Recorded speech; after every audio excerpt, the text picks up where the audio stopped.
Hello everyone, welcome back to my YouTube channel maths IQ by Hina Rizvi. Myself Hina Rizvi.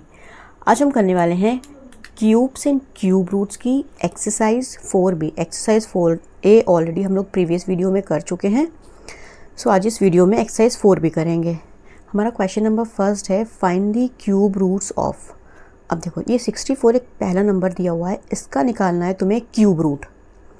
तो किसी भी number का cube root हम दो तरीके से बता सकते हैं, मतलब हमारे पास दो तरीके होते हैं। पहला, अगर हमें पता है तो कैसे करेंगे, और दूसरा, अगर हमें नहीं पता है कि ये नंबर किस नंबर का क्यूब रूट हो सकता है तो कैसे करेंगे। अब जैसे 64 है तो हमें इसका क्यूब रूट निकालना है, तो हम इसको लिख लेंगे क्यूब रूट के साइन लगा करके अंदर 64। अब देखो, 64 होता है 4 का क्यूब, ये तो सबको पता है। तो 4 इंटू 4 इंटू 4 कर दिया, 4 इंटू 4 इंटू 4, 4 4 ज़ा 16, 16 4 ज़ा 64। इसके बाद क्या है, ये 3 का एक पेयर बना। अब इस पेयर में से हम क्या करेंगे, एक नंबर बाहर ले लेंगे और यही हमारा आंसर हो जाएगा बस। तो ये किस केस में, जब हमें पता है कि 64 होता है 4 का क्यूब। अब देखो, जैसे नेक्स्ट क्वेश्चन है हमारा 343। अब 343 का निकालना है आपको क्यूब रूट, तो इसको सबसे पहले लिख लो क्यूब रूट का साइन लगा के, ठीक है। अब ये किसका क्यूब होता है, उस नंबर को यहाँ पर मल्टीप्लाई करके आपस में लिख लो। अब 343 किसका होता है, ये होता है 7 का। 7 इंटू 7 इंटू 7, 7 7 ज़ा 49, 49 7 ज़ा 343। आंसर आ जाएगा 7। 3 का पेयर बनाएंगे और पेयर में से एक नंबर बाहर हो गया ये आराम से। अब नेक्स्ट नंबर आता है 729। अब देखो, अगर तुम्हें याद है 729 तो तुम कैसे करोगे, जैसे इन दोनों को किया। अब अगर मान लो किसी बच्चे को नहीं याद है कि ये किसका क्यूब होता है, तो उस केस में क्या तरीका होता है, सिंपल इस नंबर का निकालो एलसीएम। बस जो भी नंबर तुम्हें दिया गया है, तुम्हें नहीं पता कि ये किसका क्यूब है किसका स्क्वायर है, तो जस्ट नंबर का एलसीएम निकालो। देखो, ये नंबर 2 से तो डिविजिबल नहीं है क्योंकि इसके लास्ट में इवन डिजिट नहीं है। 3 से डिविजिबल है। 3 का डिविजिबिलिटी रूल ये होता है, नंबर्स का सम करते हैं। तो 7 + 2 9, 9 + 9 18। नंबर का सम करने पर अगर वो नंबर 3 से डिविजिबल 3 की टेबल में आता है तो 3 से डिविजिबल है। जैसे 7 + 2 + 9। ऑल राइट, 7 + 2 + 9, तो 7 और 2 9 होता है, 9 + 9 18 होता है। तो 18 जो होता है ये 3 की टेबल में आता है, इसका मतलब कि ये नंबर 3 से डिविजिबल है। तो 3 2 ज़ा 6, 3 4 ज़ा 12, 3 3 ज़ा 9। चलो अगेन ये 3 से डिविजिबल है क्योंकि 2 + 4 6, 6 + 3 9, 3 8 ज़ा 24, 3 1 ज़ा 3। फिर से करेंगे, फिर से 3 से डिविजिबल है। 3 2 ज़ा 6, 3 7 ज़ा 21। अगेन 3 से, 3 9 ज़ा 27, 3 3 ज़ा 9, 3 1 ज़ा 3। तो ये जो आपके फैक्टर्स आए हैं इनको लिख लो यहाँ पर। 7 2 9 क्या आया है,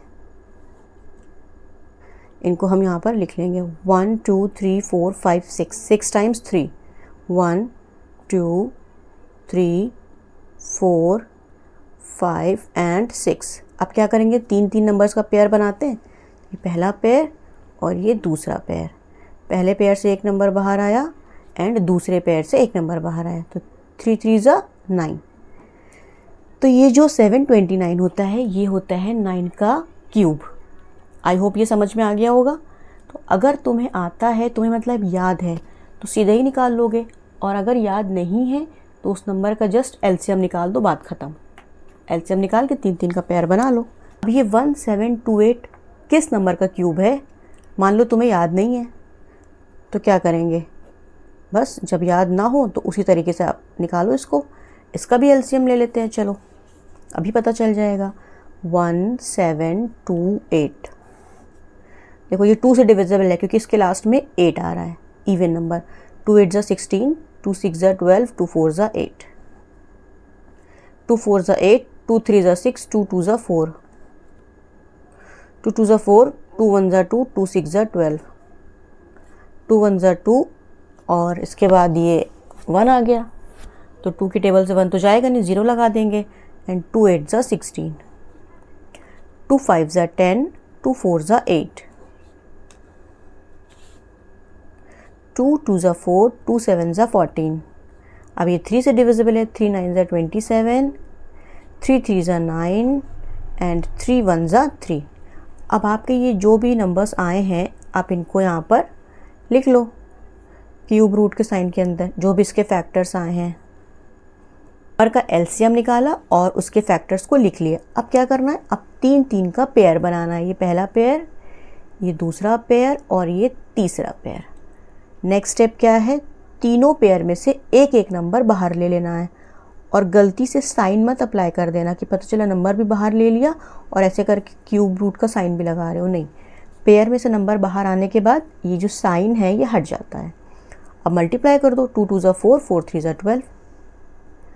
तो ये जो 1728 है ये है 12 का परफेक्ट क्यूब। तो आंसर हमारा 12 आ जाएगा। ये ख़त्म। यहाँ पर भी आंसर 9 था। आई होप ये क्लियर हो गया होगा। 9 2 6 1। अब ये बताना है कि ये किसका क्यूब है।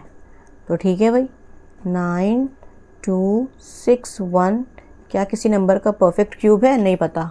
तो जब ना पता हो तो वही तरीका अप्लाई करो। 9 2 6 1 का निकाल दो एलसीएम। क्या ये नंबर 2 से डिविजिबल है? तो नहीं, क्योंकि इसके लास्ट में और डिजिट है। 3 से है? हाँ 3 से है, क्योंकि डिजिट का सम करोगे तो तुम्हें मिलेगा 18 और 18 3 की टेबल में आता है। तो 3 3 ज़ा 9, 2 आएगा जो कि डिविजिबल होगा नहीं 3 से, 0 लगाएंगे तो 6 भी आएगा। 3 8 ज़ा 24, 3 7 ज़ा 21। अभी तो 7 + 8 15, 3 18 अभी भी है ये। 3 1 ज़ा 3 0, 3 2 ज़ा 6, 3 9 ज़ा 27 अभी भी है। 3 3 ज़ा 9, 3 4 ज़ा 12, 3 3 ज़ा 9। अब नहीं है ये। अब देखो 343 आ गया ना, तो तुम्हें पता है कि 343 7 का क्यूब होता है। तो ये 7 से डिविजिबल है 49 टाइम्स में। 7 7 ज़ा एंड अगेन 7 1 ज़ा। तो अब ये क्या हो जाएगा, अब इसको हम लिख सकते हैं, इसके जो भी फैक्टर्स आए हैं आप इसको लिख लो। यहाँ पर क्या क्या फैक्टर्स आए हैं,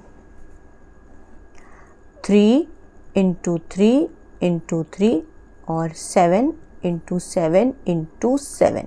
बस। अब देखो ये पहला पेयर और ये दूसरा पेयर, यहाँ से एक नंबर बाहर और यहाँ से एक नंबर बाहर, दोनों का मल्टीप्लाई कर देंगे, आंसर आएगा 21। तो 9261 होता है 21 का परफेक्ट क्यूब। तो आई होप ये समझ में आ गया होगा ये क्वेश्चन। चलो अब हम बढ़ते हैं अपने नेक्स्ट क्वेश्चन पर। हमारा नेक्स्ट क्वेश्चन है 4096। अब ये 4096 किसका क्यूब होता है? भाई हमें तो पता ही नहीं है, क्योंकि हमने तो याद ही नहीं किया है कि नहीं। तुम में से ज़्यादातर लोग तो याद करते ही नहीं हो, और यही न याद करना काम बढ़ा देता है। तो चलो फिर लगाओ अपना देसी नुस्खा। 4096 का निकालेंगे क्या एलसीएम। तो भाई ये नंबर 2 से डिविजिबल है, क्योंकि लास्ट में इवन डिजिट है। चलो 2 2 ज़ा 4 0, 2 4 ज़ा 8, 2 8 ज़ा 16। फिर से इसको 2 से रिड्यूस करेंगे। 2 1 ज़ा 2 0, 2 2 ज़ा 4 एंड 2 4 ज़ा 8। देखो जस्ट डिवाइड करते जाना है 2 2 की टेबल से ना। 2 की टेबल में इसको फिर से पढ़ेंगे तो 2 5 ज़ा 10, 2 1 ज़ा 2, 2 2 ज़ा 4। अगेन 2 से, जब तक लास्ट में इवन डिजिट आते जाए 2 से ये डिवाइड होता जाएगा। 2 2 ज़ा 4, 2 5 ज़ा 10, 2 6 ज़ा 12, 2 1 ज़ा 2, 2 2 ज़ा 4, 2 8 ज़ा 16, 2 6 ज़ा 12, 2 4 ज़ा 8। ये काफ़ी लंबा जाने वाला है। 2 3 ज़ा 6, 2 2 ज़ा 4, 2 1 ज़ा 2, 2 6 ज़ा 12, 2 8 ज़ा 16, 2 4 ज़ा 8, 2 2 ज़ा 4 एंड 2 1 ज़ा 2। हो गया ये बस। अब देखो कितनी टाइम्स 2 आया है, इनको लिख लेते हैं, इनके जो भी फैक्टर्स हैं। देखो 1 2 3 4 5 6 7 8 9 10 11 12। 12 टाइम्स आया है, लिख लो। 1 2 3 4 5 6 7 8, मैं इसको नीचे लिख रही हूँ क्योंकि वहाँ पर जगह ख़त्म हो गई है। 8 के बाद यहाँ पर मल्टीप्लाई का साइन लगा के नीचे लिख रही हूँ। 9 10 11 एंड ये 12। ऑलराइट, तो इतने सारे 2 आए। अब हम करेंगे इनकी पेयरिंग। तो देखो, ये पहला पेयर, ये दूसरा पेयर, और ये यहाँ पर यहाँ से शुरू हो करके ये यहाँ तक, ये तीसरा पेयर, और ये मेरा चौथा पेयर। बन गए 4 पेयर। अब हर पेयर में से एक एक नंबर आप बाहर ले लो, एक एक डिजिट बाहर आ जाएगी। इधर से 2, एक पेयर इधर से 2, एक इधर से 2 और एक इधर से 2। 2 2 ज़ा 4, 4 2 ज़ा 8, 8 2 ज़ा 16। बस ये आपका आंसर आ जाएगा कि ये जो 4096 है ये होता है 16 का परफेक्ट क्यूब। अब ये समझ में आ रहा होगा कि अगर तुम्हें किसी नंबर का पता है तो डायरेक्ट लिख लोगे, और अगर नहीं पता है तो जल्दी से क्या कर लोगे, उसका फैक्टर कर दोगे, एलसीएम निकाल लोगे उसका। बस एलसीएम निकालते ही पता चल जाएगा। क्वेश्चन नंबर 7 है 8000। अब ये बताना है कि 8000 किसका परफेक्ट क्यूब होता है। ठीक है, देखो इसको आराम से तुम निकाल सकते हो बिना कैलकुलेशन के। कैसे, देखो हम लोग क्या कर रहे हैं, हम लोग 8000 का क्यूब निकाल रहे हैं। तो ये जो 8 है, अगर सिर्फ 8 होता, इसके 3 0 भूल जाओ, अगर सिर्फ 8 होता तो इसको हम क्या लिख सकते थे, इसको हम लिख सकते थे ऐसे करके, राइट, 2 × 2 × 2, क्योंकि 8 जो होता है वो 2 का परफेक्ट क्यूब होता है, तो ऐसे लिख सकते थे। अब कितने ज़ीरो लगे हुए हैं, 1 2 3, 3 ज़ीरो लगे हुए हैं, तो एक ज़ीरो इसको दे दो, एक इसको दे दो और एक इसको दे दो, बस दैट्स ऑल। और तुम्हारा आंसर क्या आएगा भाई, एक पेयर बन रहा है नंबर, पेयर में से एक डिजिट बाहर, 20। तो अब तुम अगर 20 × 20 × 20 करते हो तो आंसर आ जाएगा 8000। तो जो ज़ीरो वाले फिगर्स होते हैं उनमें ज़्यादा पेन लेने की ज़रूरत नहीं है, बस नंबर को चेकआउट करो कि किसका क्यूब बन रहा है। इक्वल डिस्ट्रीब्यूशन चाहिए, जैसे 3 हो 6 हो, मतलब 3 के मल्टीपल्स में होने चाहिए। तो तुम्हें याद ये रखना है बस ज़ीरो वाले केसेस में कि जो नंबर ऑफ़ ज़ीरोज़ हैं ये 3 के मल्टीपल्स में होने चाहिए, जैसे 3 6 9 12 15। इसलिए क्योंकि जैसे 3 है तो एक एक ज़ीरो दे दिया, 6 है तो 2 2 ज़ीरो दे दिया, 9 है तो 3 3 ज़ीरोज़ दे दिया, ऐसे। आई होप ये क्लियर हो गया होगा। अब ये 3375 को बताना है कि ये किसका क्यूब है, किसका परफेक्ट क्यूब है। तो चलो जल्दी से निकालते हैं इसका एलसीएम। 3375। तो क्या ये नंबर 2 से डिविजिबल है? नहीं जी, 3 से है। 3 + 3 6, 6 + 7 13, 13 + 5 18। यस, 3 से तो ये है। 3 1 ज़ा 3, 3 1 ज़ा 3, 3 2 ज़ा 6, 3 5 ज़ा 15। फिर से 3 3 ज़ा 9, बचा 2 और 2 22, 3 7 ज़ा 21, 3 5 ज़ा 15। अभी है क्या ये? हाँ, अभी भी है। 3 1 ज़ा 3, 3 2 ज़ा 6, 3 5 ज़ा 15। बट अब ये नहीं है क्योंकि 1 + 2 3, 3 + 5 8। 8 तो डिविजिबल है नहीं 3 से। अब आपको ये क्लियरली नज़र आ रहा है, इसके लास्ट में 5 है ना, तो ये 5 के टेबल से ही डिविजिबल है। 5 2 ज़ा 10, 5 5 ज़ा 25, 5 5 ज़ा 25 एंड 5 1 ज़ा 5। तो भाई ये किसका, इसके फैक्टर्स क्या हैं लिख लेते हैं। तो पहले तो आप इनको लिख करके क्यूब रूट में लिख दो, और जो इनके फैक्टर्स आए हैं उनको यहाँ पर लिखो। तो फैक्टर्स क्या आए हैं, 3 × 3 आया है और 3 × 5 आया है। तो ठीक है, अब देखो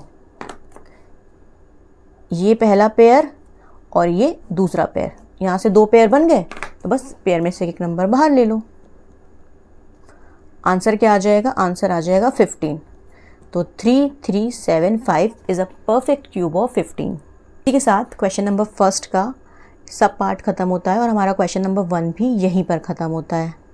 ठीक है, और क्वेश्चन नंबर 1 में किसी क्वेश्चन में कोई प्रॉब्लम हो तो तुम लोग मुझे कमेंट बॉक्स में कमेंट करके पूछ सकते हो। और वीडियो पसंद आया हो तो वीडियो को लाइक करो, चैनल को सब्सक्राइब करो और ज़्यादा से ज़्यादा अपने दोस्तों के साथ शेयर करो। बाकी फिर हम लोग नेक्स्ट क्वेश्चन के साथ मिलते हैं नेक्स्ट वीडियो में। तब तक के लिए बाय बाय।